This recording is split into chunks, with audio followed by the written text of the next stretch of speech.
আজকে আমি একটা নিউজে দেখলাম সময় টিভিতে যে বগুড়ার মহাস্থাগড় আছে একটা নামক একটা স্থান আছে সেখানে এরকম বড় সাইজের এক একটা কফি বিক্রি হচ্ছে মাত্র 4 টাকা। আর এর চেয়ে ছোটটা বিক্রি হচ্ছে 1 টাকা। একটু ভাবুন তো, এই কফিটা প্রায় 1.5 কেজির মতো হবে। এক সময় এই কফিটা কিনতে গেলে কমসে কম 100 টাকা লাগতো। সেই ফুলকপির দাম বর্তমানে 20 টাকা পিস। সবচেয়ে বড়, এটা সবচেয়ে বড়টার দাম মাত্র 20 টাকা। তো একটু ভাবুন, এই একটা ফুলকপি উৎপাদন করতে কিংবা খেতে চাষ করতে একটা কৃষকের কত টাকা খরচা হয়েছে। সে কি এই জিনিসটার পরিপূর্ণ দাম পেয়েছে? হয়তো পায়নি। আমার কথাটা শুনে হয়তো অনেকেই বলবেন যে এই কফির দাম তো একসময় কৃষক আবার 100 টাকাও নিয়েছে। হ্যাঁ, তখনকার হিসাব আলাদা, তখন কিন্তু সে এই কফির দাম 100 টাকা পায়নি। এটা কিন্তু নিয়ে গিয়েছে যারা মধ্যস্থভোগী তারা।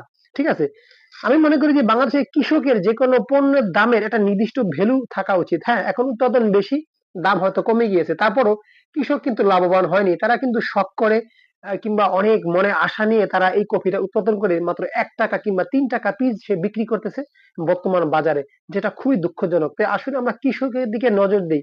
দাম কমলে হয়তো আমরা যারা কিনতে যাই আমাদের জন্য লাভ হয়, আমরা খুশি হই, আনন্দে আত্মহারা হই। কিন্তু একটা কৃষক সারাদিন বৃষ্টিতে ভিজে রোদে পুড়ে সে যে এই যে কপিটা আমাদের জন্য বাজারে নিয়ে আসলো, তার জীবনটা কিন্তু বের হয়ে যায়। সে কত কষ্ট করার পরও সে পরিপূর্ণ দামটা পায় না। শুধু আমরা খুশি থাকলেই হবে না ভাই, কৃষককেও খুশি রাখতে হবে। তাদের উপরই দাঁড়িয়ে আছে আমাদের এই বাংলাদেশটা। আমি আর কি বলবো, আলু আমি নিয়ে আসলাম।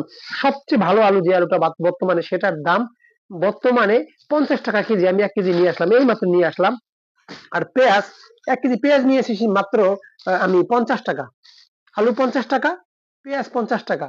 ঠিক আছে, এই হলো অবস্থা। আর ধনিয়া পাতা দেখুন 10 টাকায় কতগুলো ধনিয়া পাতা আমাকে দিয়েছে। এই ধনিয়া পাতা কিন্তু একসময় 20 টাকা লাগতো।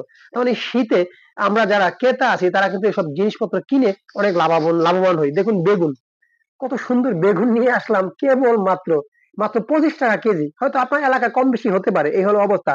আর কাঁচামরিচ দেখুন, কাঁচামরিচের কেজি আমি নিয়ে আসলাম মাত্র 55 টাকা কেজি। 1 কেজি আনাতে 55 টাকা। আর যদি আপনি অল্প নেন, হাফ কেজি নিলে 30 টাকা। আর শিম আছে ভিতরে, শিমটা আমি দেখাতে পাচ্ছি না। শিমের কেজি বর্তমানে 20 টাকা। এই হলো অবস্থা। তার মানে আমরা দাম কমাতে সবাই খুশি হলেও কৃষক কিন্তু নারাজ। তাই আসুন, আমি মনে করি কৃষকের দাম কমবে, আমারও কমে, খাবো, একটা নির্দিষ্ট ভ্যালুর ভিতরে থাকুক, যাতে কৃষক বাঁচে, আমিও বাঁচি।